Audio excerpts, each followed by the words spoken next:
In this episode, we embark on another insane road trip to collect another rare and wonderful piece of furniture. This story starts just before Christmas, when I saw this Johannes Andersen coffee table for sale on the main classified site here in Germany. It was going for a very cheap price, but because it was in Berlin and we were already so busy at the time, I didn't even bother making any inquiries on it and fully expected that one of the big vintage dealers in Berlin would swoop in and grab it before somebody like me in a different city would ever have a chance to get to it. And sure enough, within a couple of hours it was gone, and all I could do was to try and forget about it. But as fate would have it, a few weeks later, at 8 o'clock on a Sunday morning, it popped up again, this time even cheaper. I wasted no time in getting in touch with the owner and made plans to collect it later that week. I was pretty familiar with Johannes Andersen's designs, but I had never seen this model before. I just knew that the tables he had designed in this basic style were popular and that they held a higher than average market value.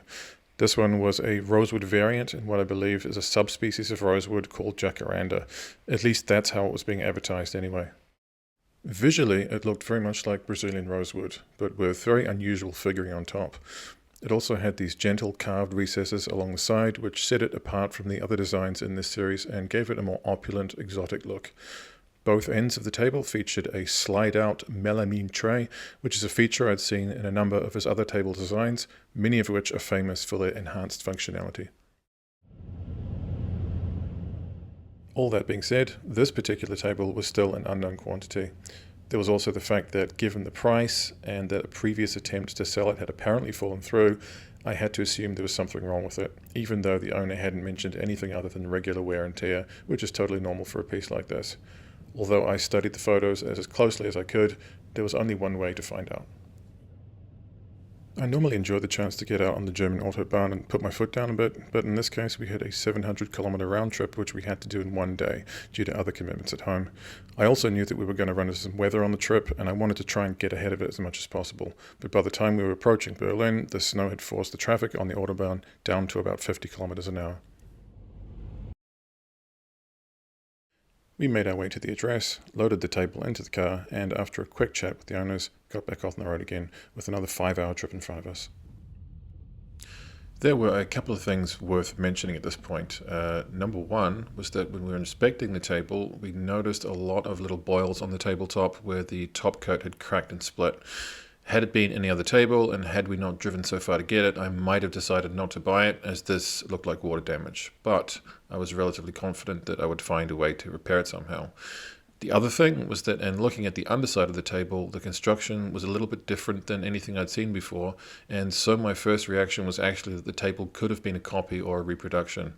There are plenty of these around, especially in the big cities like Berlin, and especially when it comes to big name designers. And so I did worry for a minute that this might have been another reason for why the price was so cheap. By the time we got back home, it was almost 11:30 at night and we had driven over 700 kilometers in one day for a coffee table. The next morning, out in the sunlight, I was able to get a much better picture of what was going on with it. From a distance, it looked pretty good, albeit with a scuffed and faded finish, but up close there were at least a dozen of these little boils, along with a handful of standard vintage table defects like water stains, scratches, and a few gouges in the sides. Overnight, I had also been able to confirm the table as an authentic Johannes Andersen model F102. From what I could see, it looked like this particular model was not commercially exported outside of Scandinavia when it was being produced, as almost all of the examples I could find were located in Denmark or Sweden. At any rate, this was a rare and beautiful table, and I was excited about starting work on it.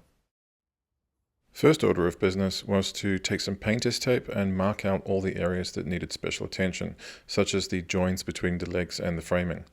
The legs had been designed in such a way as to allow growth and movement in the wood without splitting and compromising the joints. My plan was to take the legs and the spreaders apart and then, if possible, reset them so that the legs were once again flush with the sides of the table. In order to do that, though, I first needed to remove the sliding trays and the runners from the underside of the tabletop. I had thought that if I could take everything apart, I could put some fresh glue into all of the joints and then clamp everything back together in perfect alignment again. Although the joints for the spreaders were still strong enough that despite using a heat gun, I still put a crack in one of them as I was removing it, which obviously needed some extra glue and clamps. It was at this point, though, that I realized that what I was doing really didn't make much sense. For one, the wood had grown and warped so much that no amount of joint realignment was going to fix it, and on top of that, the integrity of the joints themselves was clearly still good. So I was really just creating more work for myself and taking them apart again. For now, though, it was finally time to take a look at the top. Having dealt with water damage many times before, I thought that the only real option was to try and clamp all of these little boils down one at a time. At this stage, I wasn't going to bother with glue, but I would take my strongest clamp and tighten it up with some pliers before leaving it overnight. This is a little trick I got from my Uncle Terry in New Zealand, who was actually an original founding member of the Love Brigade, but we'll get back to that story another time.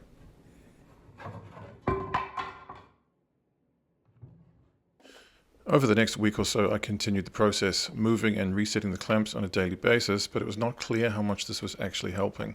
It seemed like it was flattening the surface a little bit, but with all of these splits in the top coat, it was difficult to know what was in the finish and what was in the substrate below.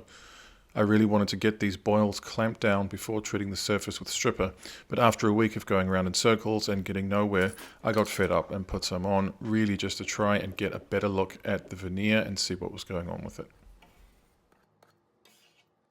Once the surface had dried out, I got the orbital sander and sanded a little test patch to see what would happen, only to discover that neither the paint stripper nor the sanding machine had actually had any real impact on the surface at all. At this point, I had been tinkering around with this table on and off for over a week, without really having achieved much, and I was starting to worry that I might not be able to salvage it. It was at this point, though, that I remembered something the previous owner of the table told us. He said that their house had just been renovated after a fire, at which point it all suddenly clicked. It wasn't lacquer or varnish I was battling with on the tabletop here. It was clear coat film, basically plastic, and the water damage was not water damage at all. It was fire damage, whereby I can only imagine that hot embers from the house fire had landed on the tabletop, causing the plastic film to melt, split, and form these little boils. This type of finish is rare, and I don't know exactly what this one was, but I have dealt with this type of finish before, which I believe is basically a self-adhesive plastic film which is applied with heat and thus requires heat to be removed again. Out came the heat gun and the metal spatula, and even though I knew this would likely be another long, slow job, I was happy that things were moving in the right direction again. Fortunately, it was only the tabletop that was covered in this film, most of which came off relatively easily, and so once I scraped it all off, I was able to give it a quick once over with the sander to finally see what kind of condition was really in underneath it all. Much to my surprise, the veneer was in pretty good condition, all things considered. This plastic film had done its job, leaving the veneer largely intact and without any serious defects. There was a little lumpiness in the surface in a couple of places, nothing out of the ordinary for a vintage table, although the wood grain was also a little dark and patchy where the boils had been, so I made up a batch of oxalic acid and wiped it on before leaving it to dry overnight. There was one small hole in the veneer from sanding down one of these little lumps, so I had to be very careful not to push water into it and make it worse. Once again, though, the fact that the tabletop was flat and the veneer was 99% intact was basically a miracle compared to what I was expecting. After letting it dry off overnight, I wiped it down the next day before flipping the table back over to finish work on the underside. In this case, the finish was just regular lacquer, so I used stripper to get it off. It was worn enough that I could have just used 180 grit sandpaper, but I really wanted to preserve all the lines and keep them as clean as possible, and using stripper helps to reduce the amount of sanding required.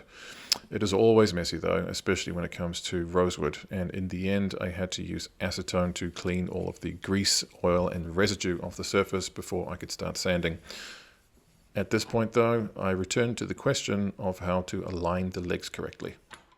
Once again, because the wood had grown and warped over the years, the legs were no longer the same shape, and so the only option I had was to position them as best I could, tighten up the bolts holding them in place, and then sand off the outside edge so that the legs and framing were flush again. This was somewhat risky, and it would have an impact on some of the rounded over edges, but rosewood is a very hard wood, and I felt it was manageable. The trick was in keeping the sander flat and keeping it moving, and although it certainly took some time to do all 4 legs, the results were good and the leg joints were perfectly flush again. It was then just a case of going over the rounded over edges with sandpaper to balance out some minor edges and flat patches that had been created. As I moved around the table sanding the leg joints, I also sanded the legs themselves and of course the sides of the table, alternating back and forth between sanding paper and the sanding sponge, which is a really useful tool to avoid creating edges or flat patches and thus keep the original lines of the design as clean as possible. There were two defects that also needed repairing. The first one was pretty easy to repair, just being a small gouge on the side of the table in a place that wasn't obvious. I just used some standard instant wood filler to fill it out and then smoothed it off. The second one was a little more difficult, as there was a chunk of wood missing on the edge of the slot where the sliding tray was. To be honest, it didn't actually look that bad, and I probably could have just left it, but I wanted to at least try to improve on it. So I tried using some instant epoxy filler. For some reason though, it wouldn't dry, and after trying it a second time with fresh epoxy, I gave up and just used the standard wood filler, even though it wasn't really ideal for a repair like this. While the repairs were drying, I flipped the table back over to start doing the final sand before staining, using 180 grit nets on the machine, although I also had to use a bit more filler on the top as well to fill out that small hole in the veneer that I had created during the previous round of sanding. By this stage, the previous repairs had dried out, and so I was able to sand them smooth, before turning my attention to the last few details, which included some small dents along the side of the tabletop. Luckily they weren't too deep, and so I was able to steam them back out again using a soldering iron and a damp cloth. I gave the repaired edges a quick sand with the sanding sponge, along with the little repair on the top, at which point the table was ready for some stain.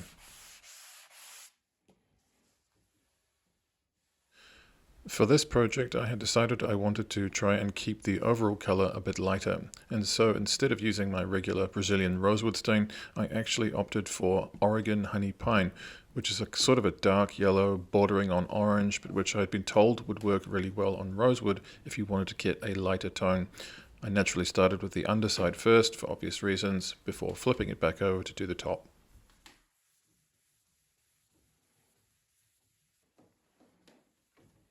As it turned out, the stain didn't take evenly on the tabletop, presumably due to the fire damage, but in looking at it I could tell that it wasn't going to be a problem and that the first sealer coat of shellac would even it out again. Before that though, I needed to start work on the touch-ups. Being such a dark timber with complex grain figuring, rosewood is generally pretty forgiving when it comes to blending out repairs, and so it's really just a case of matching at least one of the many vibrant color tones in order to camouflage the wood filler. In other words, there is so much going on that almost anything looks like it belongs there.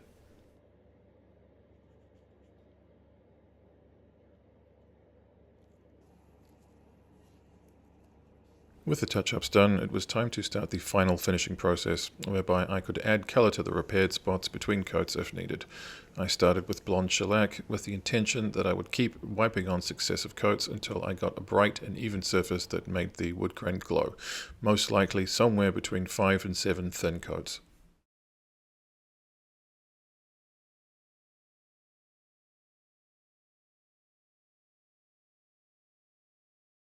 Between coats of shellac, I turned my attention to the sliding trays. These were in pretty good condition, and although one of them had been chipped and had a small chunk of wood missing, I didn't worry too much about it. From time to time, there are certain defects which can actually add value and character rather than take it away, and so sometimes I just leave these things as they are. Had I been building the table from scratch, this would be totally unacceptable, but as it's a 60-year-old vintage, these little scars are like reminders of its past and history. As the melamine trays were lined with solid rosewood banding, which was already quite dark, all that was really necessary was a quick sand with 180, followed by a couple of coats of shellac. Going back to inspect the tabletop though, I did spot a more serious problem. Before starting the final finish, I had used a bit of wood glue to seal the hole in the veneer, which I thought I had sanded smooth, but after putting on multiple coats of shellac, it had become a clearly visible bump in the surface, which would only get worse if I continued to add more finish on top of it. Rather than waste time trying to sand it down and make a mess of the whole area, I just used a small chisel to lift off the dried glue before giving it a quick sand and then depositing plenty of shellac back into the hole to seal it. One of the advantages of using shellac is that it bonds to itself and becomes one coat, and so you can do spot repairs like this, which wouldn't be possible with regular lacquer. The next step was to prepare the table for the top coat. I was once again using the Waterlox tung oil varnish on this for both the enhanced durability and the lovely satin finish. First though, I needed to prepare for this by giving the entire table a quick sand with 320, followed by a good rub down with the Scotch-Brite pad. I would not be flipping the table upside down for this though, as I wanted to put on one entire coat at a time, so this would just be a case of moving quickly and doing the legs and the underside at the same time as the tabletop. I decided to stick with the cloth pad on this one and just keep wiping on thin coats until I was satisfied with the result. I'm still relatively inexperienced with this particular product, and so my approach was to just keep adding more as required rather than put on too much and then have to sand it all back down again.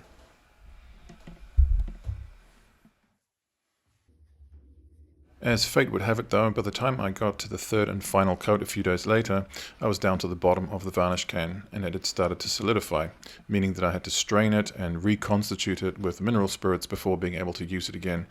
As part of this process, I instinctively shook the can at one point, which the instructions clearly tell you not to do, and so I ended up with lots of little air bubbles in the final coat, which left a very rough and uneven surface that took a good few hours to sand back down again once it was dry.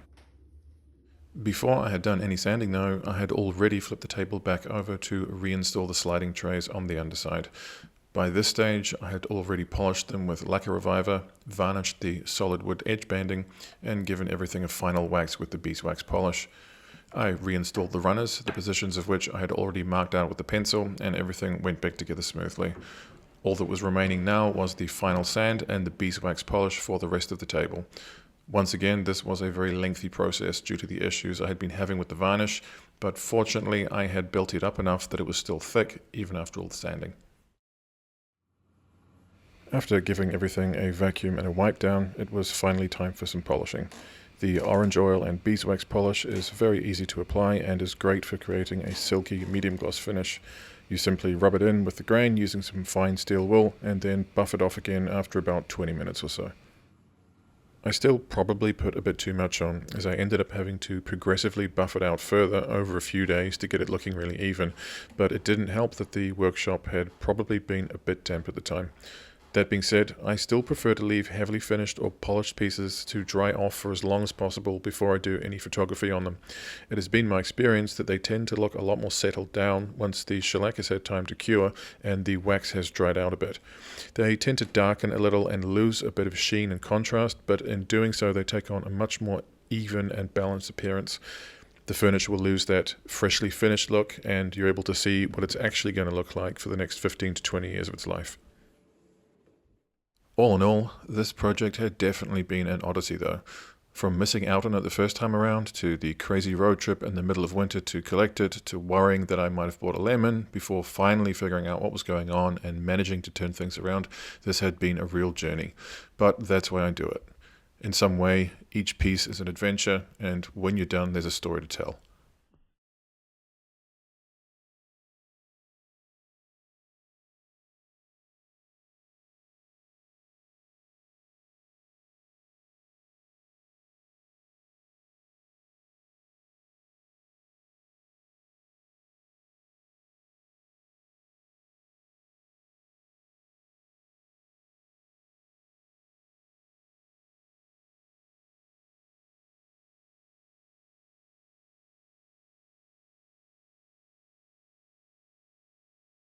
Thanks for watching.